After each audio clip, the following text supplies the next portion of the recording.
નમસ્કાર વિદ્યાર્થી મિત્રો, છેલ્લે આપણે કેટલાક મહત્વના યોગશીલ પોલિમર છે એમની બનાવટ અને એના ઉપયોગો તથા ગુણધર્મો વિશે વાત કરી હતી. આજે આપણે કેટલાક સંઘનન પોલિમરો અને સંઘનન પોલિમરાઇઝેશન તેમના વિશે શીખવાનું છે. તો આજનો આપણો ટોપિક છે સંઘનન પોલિમરાઇઝેશન. સંઘનન પોલિમર કઈ રીતે બને એ સમજતા પહેલા આપણે એના મોનોમર વિશે વાત કરવાની છે કે એના મોનોમર કેવા હોવા જોઈએ કે જે સંઘનન પોલિમરાઇઝેશન આપે. તો હું કેટલાક બોર્ડ પર એમના ઉદાહરણો લખી અને તમને સમજાવું છું મિત્રો.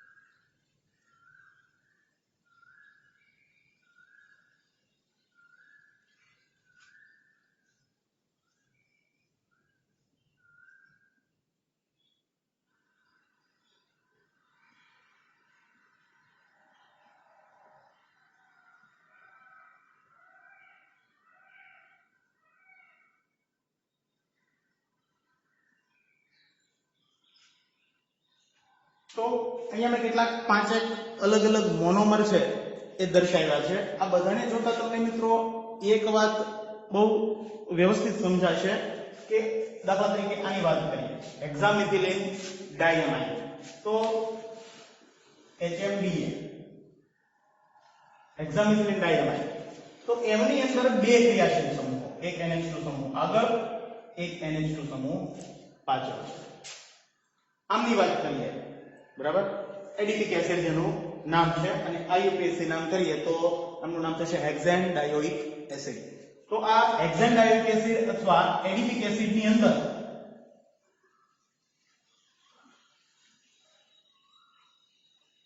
બે ક્રિયાશીલ સમૂહો, COOH આગળ, એક COOH પાછળ. ઇથિલિન ગ્લાયકોલ, ઇથેન 1,2 ડાયોલ જેનું IUPAC નામ છે. ઇથિલિન ગ્લાયકોલ સામાન્ય નામ છે, ઇથેન 1,2 ડાયોલ IUPAC. તો આમાં પણ એક OH સમૂહ આગળ, એક OH સમૂહ પાછળ છે. ટર્ફેરિક એસિડ,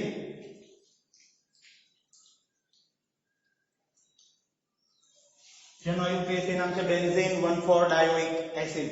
તો આમાં પણ બેન્ઝીન ની એક બાજુ એક COOH ક્રિયાશીલ સમૂહ, તેની સાઈડ પણ એક COOH જેટલા ક્રિયાશીલ સમૂહ. ત્યારબાદ ગ્લાયસીન, તો ગ્લાયસીન માં પણ એક NH2 સમૂહ, અહીંયા એક આ બાજુ COOH. તો મિત્રો આ પાંચે પાંચ ઉદાહરણો જોતા આપણને એવું લાગે કે દરેકની અંદર ઓછામાં ઓછા બે ક્રિયાશીલ સમૂહો છે એ રહેલા છે, જે સમાન પણ હોઈ શકે અને અસમાન પણ હોઈ શકે. દાખલા તરીકે અહીંયા બે એમાઇન આવેલા છે, અહીંયા બે કાર્બોક્સિલિક એસિડ સમૂહ છે, અહીંયા બે આલ્કોહોલ સમૂહો છે, અહીંયા બે એસિડ સમૂહો છે. આ ચાર ઉદાહરણની અંદર ચારે ચાર ક્રિયાશીલ સમૂહો છે સમાન પ્રકારના છે, જ્યારે ગ્લાયસીન વાળા ઉદાહરણની અંદર આ બાજુ અને આ બાજુનો ભાગ અલગ અલગ દેખા, બે અલગ અલગ ક્રિયાશીલ સમૂહો છે. તો મિત્રો આ ટાઈપના મોનોમર કે જે ઓછામાં ઓછા બે અથવા ત્રણ ક્રિયાશીલ સમૂહો ધરાવે છે, એમનું જો પોલિમરાઇઝેશન કરાવવામાં આવે તો પાણી,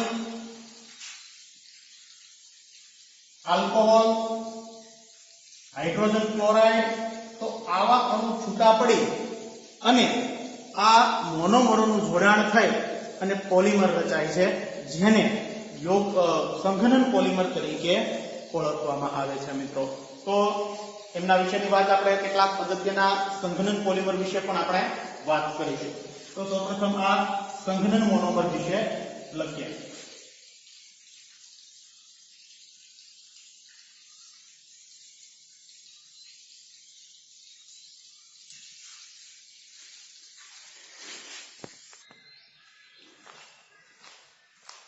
તો દ્વિક્રિયાશીલ अथवा त्रिक्रियाशील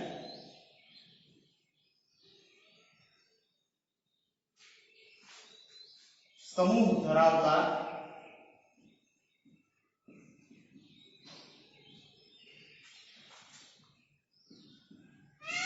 मोनोमरનું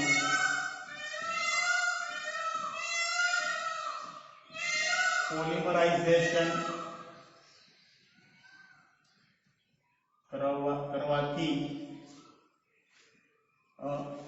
મોનોમરનું યોગ્ય તાપમાન અને દબાણ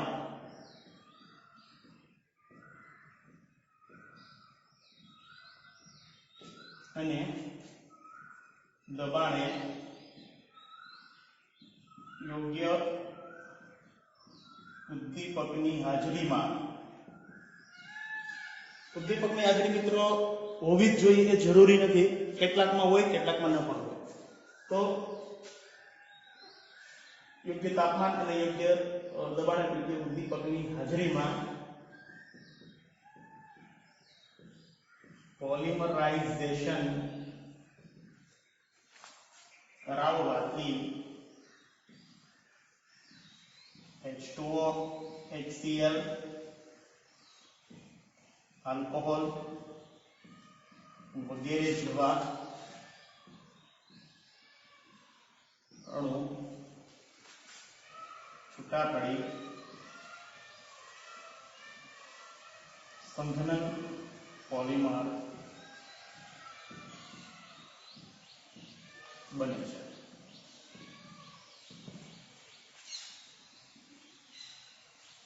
મિત્રો એક બીજી બાબત ખાસ નોંધવા જેવી કે આ જે મોનોમર છે એમનું જો પોલિમરાઇઝેશન કરાવવામાં આવે તો મળતો પોલિમર એમનું જે ક્રિયાશીલ ગ્રુપ છે અથવા તો ક્રિયાશીલ સમૂહ છે તે આ મોનોમરમાં રહેલા ક્રિયાશીલ સમૂહો કરતા જુદું હોય છે. ખૂબ યાદ રાખજો મિત્રો કે સંઘનન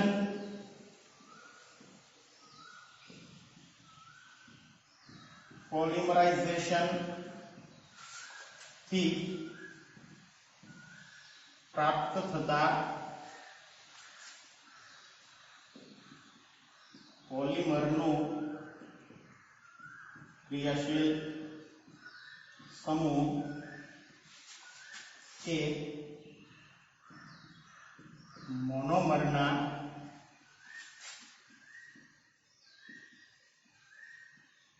ક્રિયાશીલ સમૂહ કરતા અલગ હોય છે.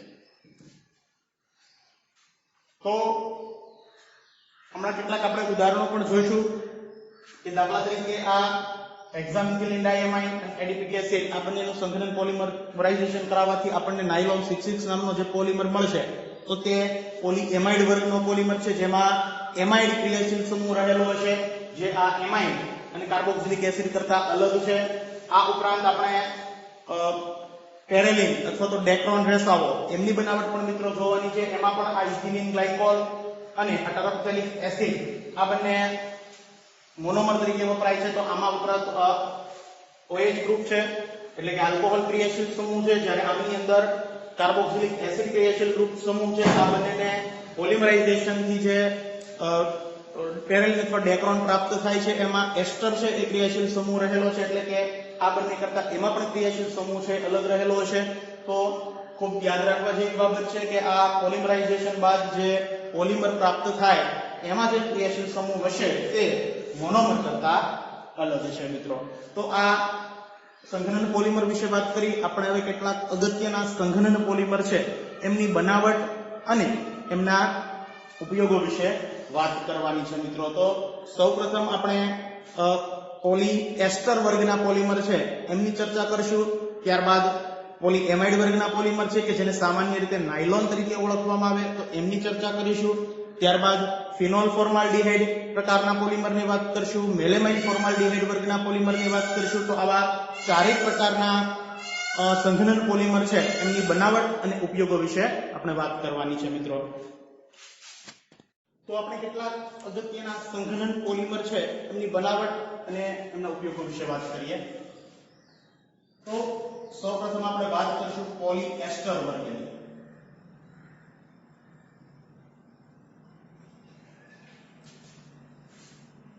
તો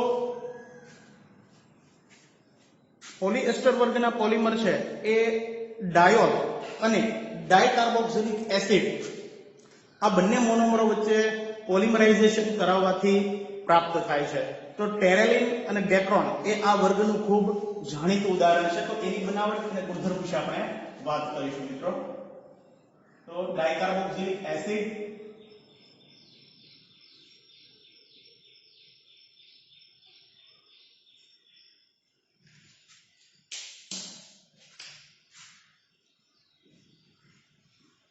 તથા ડાયોલ મોનોમર ની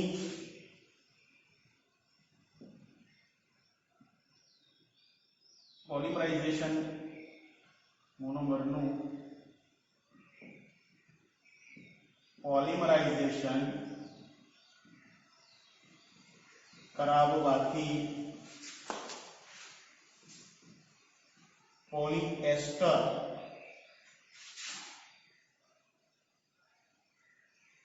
પોલિમર પ્રાપ્ત થાય છે.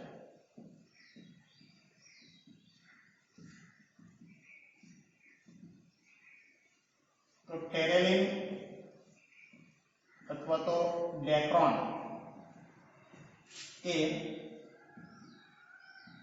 આ વર્ગનું ખૂબ જાણીતું ઉદાહરણ છે. તો ટેરેલિન અથવા ડેક્રોન કે જેનો ઉપયોગ ઊનની સાથે આ રેસાઓ છે તેનો ઉપયોગ ઊનની સાથે મિશ્ર કરી અને કાપડ બનાવવાની અંદર થતો હોય છે. મિત્રો તમે ઘણી વખત નામ સાંભળ્યું છે પોલિસ્ટરના કાપડ. તો પોલિસ્ટર કહેતા પોલી પ્લસ એસ્ટર, પોલિએસ્ટર નું કાપડ એવો આપણે શબ્દ કહેતા હોઈએ છીએ. તો આ એના કાપડ બનાવવા માટે ખૂબ ઉપયોગી છે. તો આ ટેરેલિન છે એની બનાવટ અને એના વિશેની વાત આપણે કરવાની છે. તો ટેરેલિન કેવી રીતે બને એની વાત કરીએ. તો ઇથિલિન ગ્લાયકોલ અને ટેરાપ્થેલિક એસિડને 420 થી 460 કેલ્વિન તાપમાને ઝિંક એસિટેટ અને એન્ટીમની ટ્રાયોક્સાઇડ ઉદ્દીપકની હાજરીમાં જો ગરમ કરવામાં આવે તો સંઘનન પોલિમરાઇઝેશન થઈ અને આપણને ટેરેલિન અથવા ડેક્રોન છે એ પ્રાપ્ત થાય છે. મિત્રો ખૂબ સમજો, આપણે એની બનાવટ વિશે અહીંયા વાત કરવાની છે. તો ટેરાપ્થેલિક એસિડ અને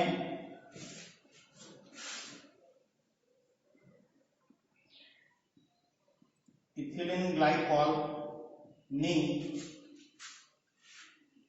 420 કેલ્વિન થી 460 કેલ્વિન તાપમાન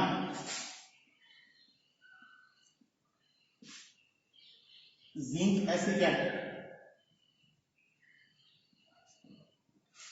પ્લસ એન્ટીમની ટ્રાયોક્સાઇડ ઉદ્દીપકની હાજરીમાં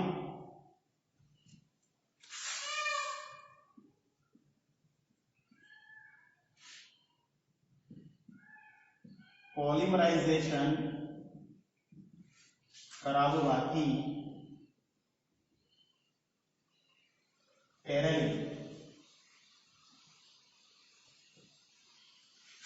અથવા ડેક્રોન પ્રાપ્ત થાય છે. જોઈએ એની બનાવટ વિશે વાત કરીએ.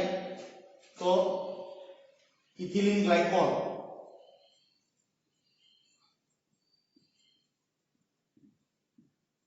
પ્લસ ટેરાપ્થેલિક એસિડ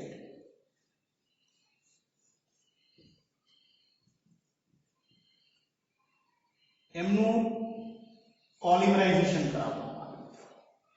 તો કઈ રીતે નિપજ પ્રાપ્ત થાય ખૂબ સમજો. અત્યારે આપણે અહીંયા બંનેના માત્ર એક અણુ જ ગણતરીમાં લીધા છે, n જેટલા અણુ, પછી આપણે વાત કરીએ. તો હું આ બંનેના એક એક અણુ લઈ અને આપણે પ્રક્રિયાની શરૂઆત કરી અને વાત જોઈએ.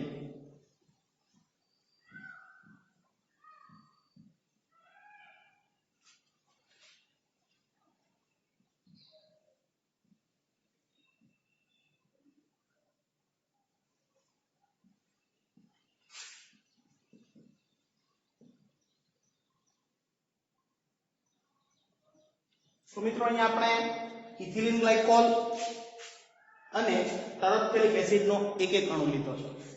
હવે કઈ ઘટના બનશે જોજો મિત્રો.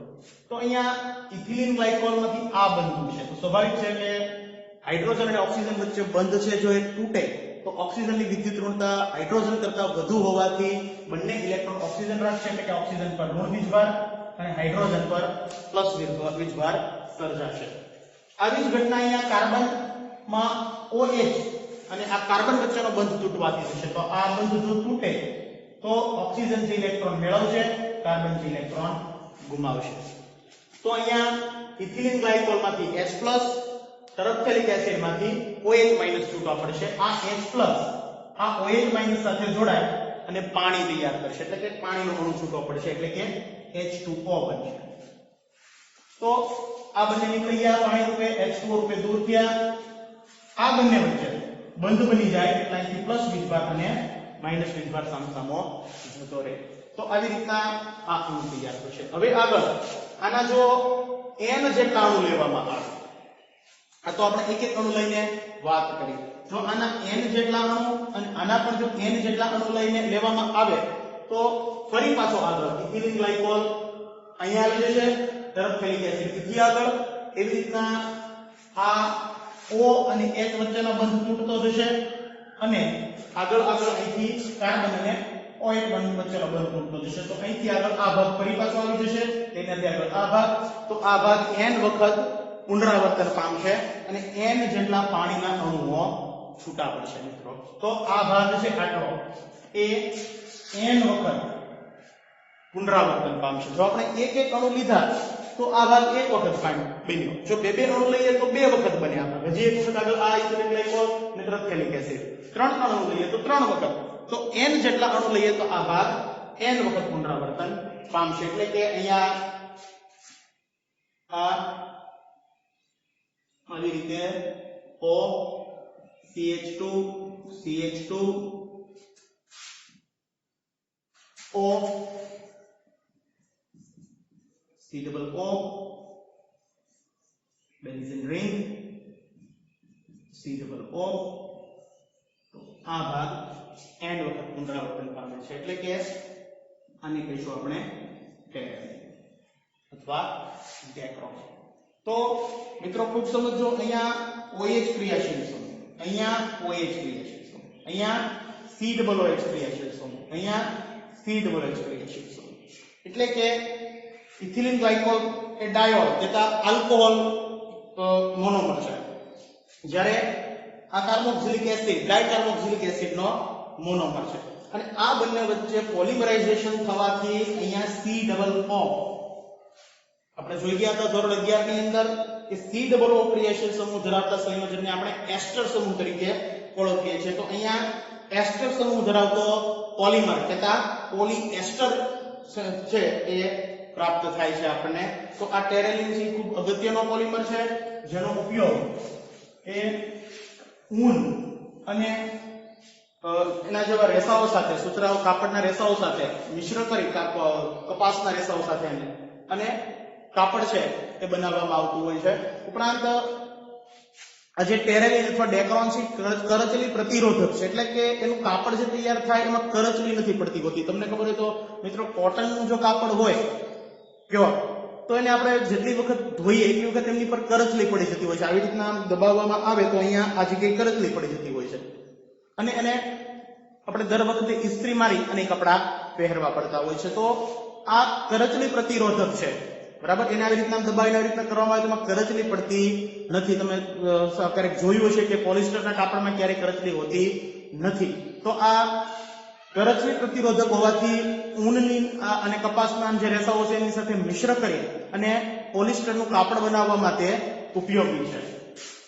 તો એમના ઉપયોગો વિશે વાત કરીએ કરચલી પ્રતિરોધક હોવાથી પ્રતિકારક હોવાથી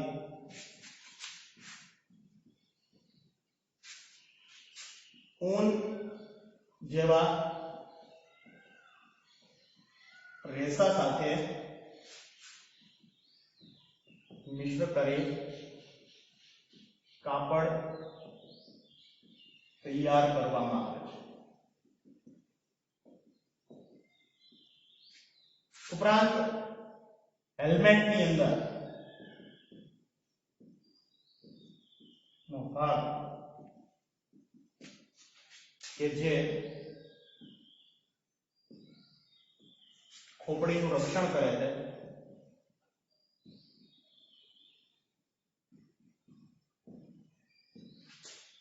તેમાં તેની બનાવટમાં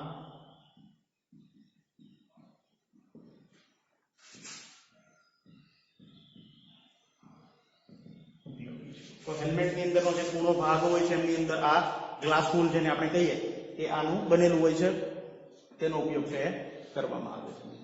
તો આ વાત થઈ પોલીએસ્ટર વર્ગ વિશે. ત્યારબાદ આપણે પોલીએમાઇડ વર્ગ છે એમના વિશે વાત કરવાની છે.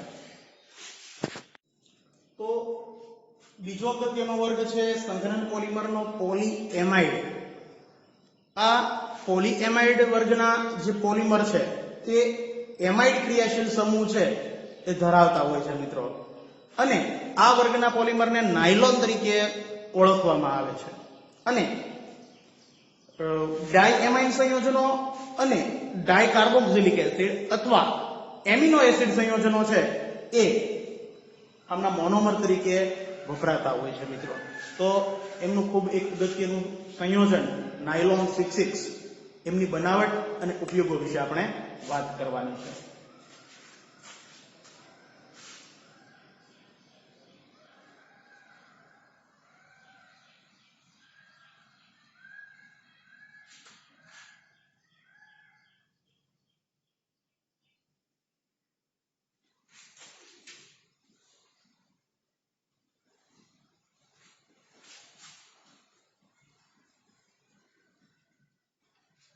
છે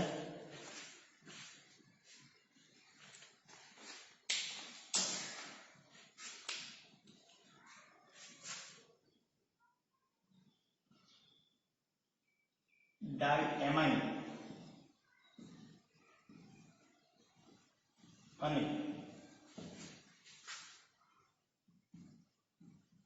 ડાયકાર્બોક્સિલિક એસિડ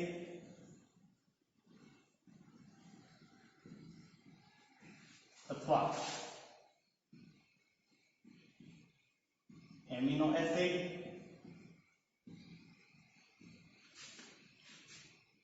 અથવા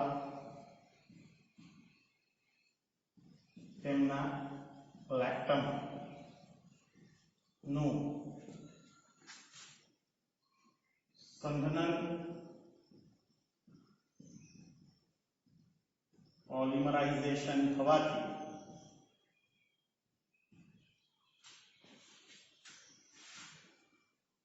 નાયલોન અથવા પોલીએમાઇડ પોલિમર તૈયાર થાય છે.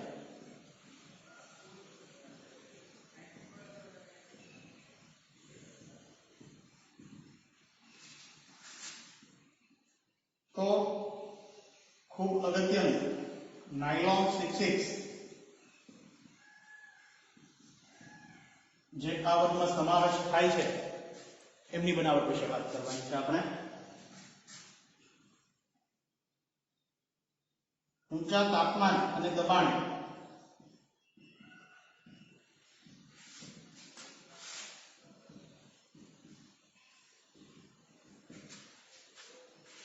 હેક્સામિથિલિન ડાયમાઇન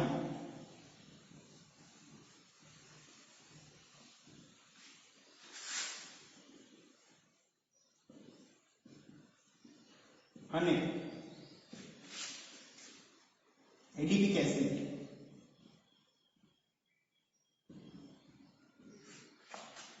નું પોલિમરાઇઝેશન થવાથી નાયલોન 6 પ્રાપ્ત થાય છે. ખાસ સમજીએ એની બનાવટ. તો હેક્સામિથિલિન ડાયમાઇન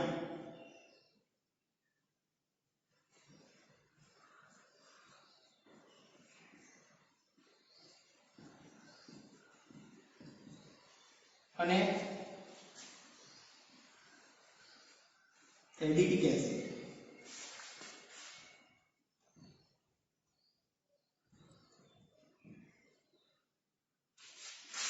એમને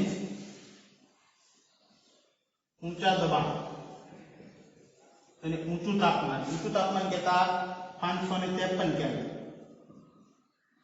તાપમાન જેનું પોલિમરાઇઝેશન કરાવવામાં આવે તો આપણે વાત કરીએ.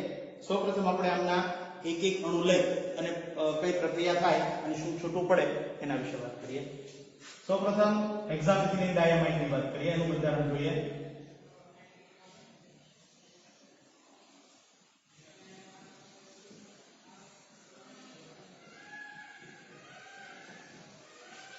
NH2 CH2 6 વખત CH2 6 વાર અને NH2 એટલે કે હેક્સા એટલે 6 મિથિલિન એટલે કે હેક્સા મિથિલિન 2 વખત એમાઇન એટલે ડાઈ એમાઇન. અને એમની પ્રક્રિયા એડિપિક એસિડ સાથે થાય છે એટલે કે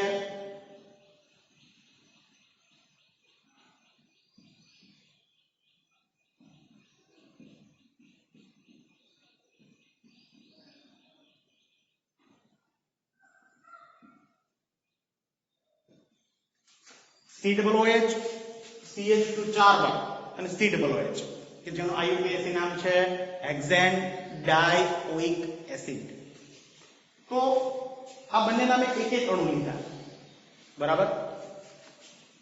તો અહીંથી આ બનતું છે એટલે કે આ બંનેના બંધ જો તૂટે તો હાઇડ્રોજન કરતા નાઇટ્રોજનની વિદ્યુત ઋણતા વધુ હોવાથી નાઇટ્રોજન બંને ઇલેક્ટ્રોન મેળવશે, હાઇડ્રોજન ગુમાવશે એટલે કે H+ અને N- બનશે.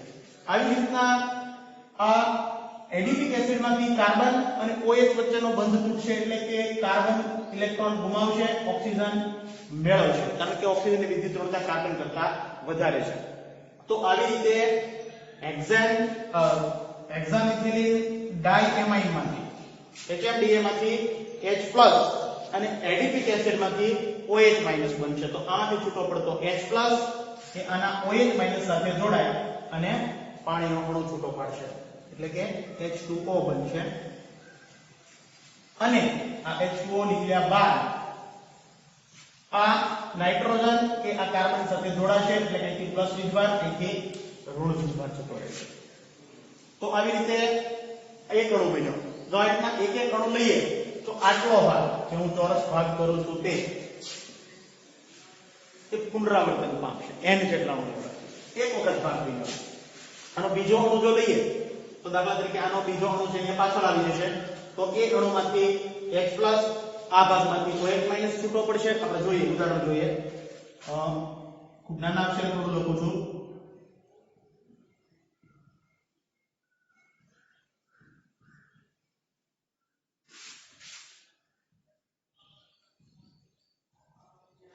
આ એક અણુ, આ બીજો અણુ લખીએ એડિપિક એસિડનો.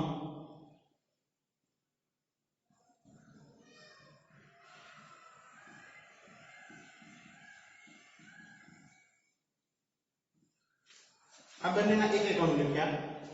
ત્યારબાદ ત્રીજો અણુ ફરી પાછો આનો જ આવશે.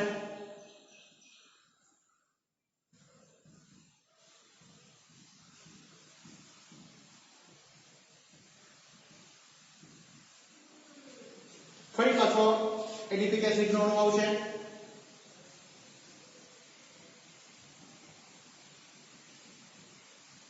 અને આગળ અહીંથી આ ટાઈપનો ભાગ છે COOH કે અહીંયા બોર્ડ પૂરું થઈ ગયું એટલે હું દર્શાવતો નથી.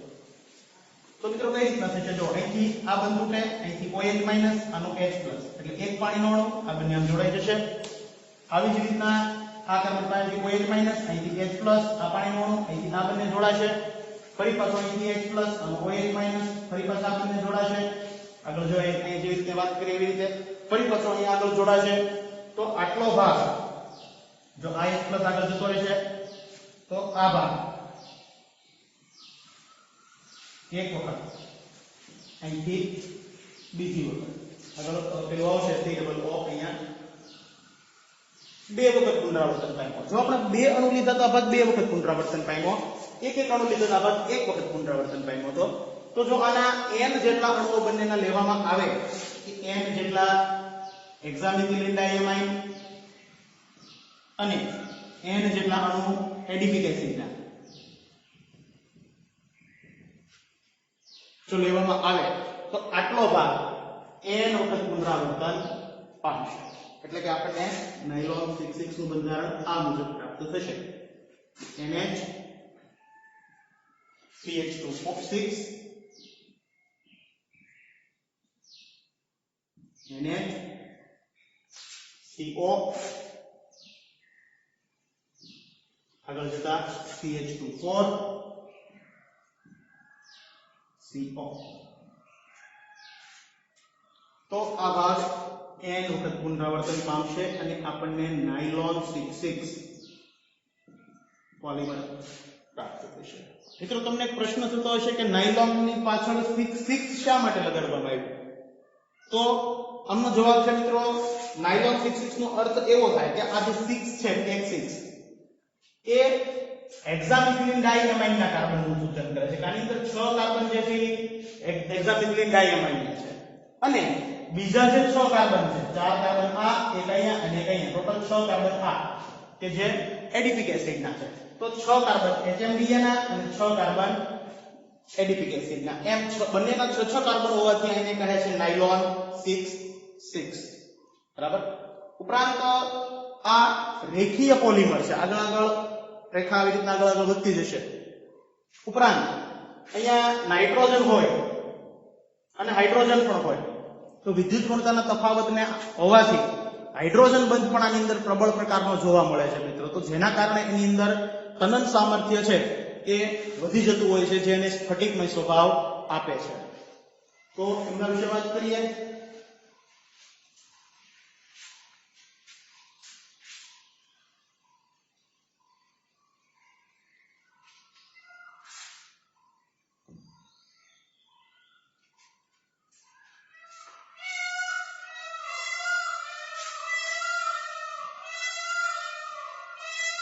નાયલોન 66 માં 6 કાર્બન હેક્સામિથિલિન ડાયમાઇન તથા 6 કાર્બન એડીપી એસિડ ના હોવાથી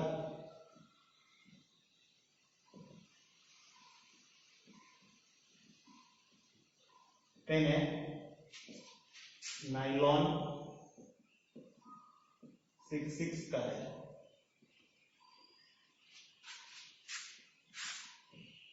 નાયલોન 66 માં પ્રબળ આંતરઆણ્વીય બળ જેવા કે હાઇડ્રોજન બંધ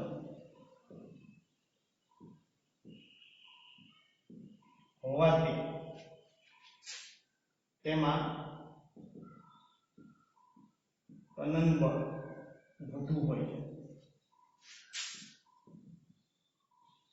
એટલે કે એમને ખૂબ ટાળી શકાય છે, તૂટતા નથી, તનન બળ એનું વધારે હોય છે. તો આના વિશે વાત થઈ. ત્યારબાદ એના ઉપયોગો વિશે વાત કરીએ.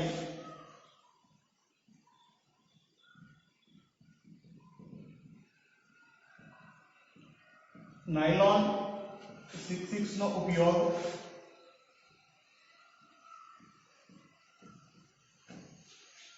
પતરા બનાવવામાં, પતરા, ટૂથબ્રશના રેસા,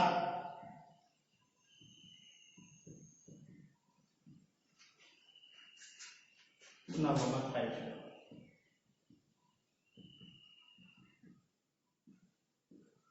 ઘણી બધી જગ્યાનો ઉપયોગ થતો હોય છે મિત્રો, પણ પતરા બનાવવામાં અને ટૂથબ્રશના રેસા ઉપરાંત દોરડા બનાવવામાં પણ થતો હોય છે.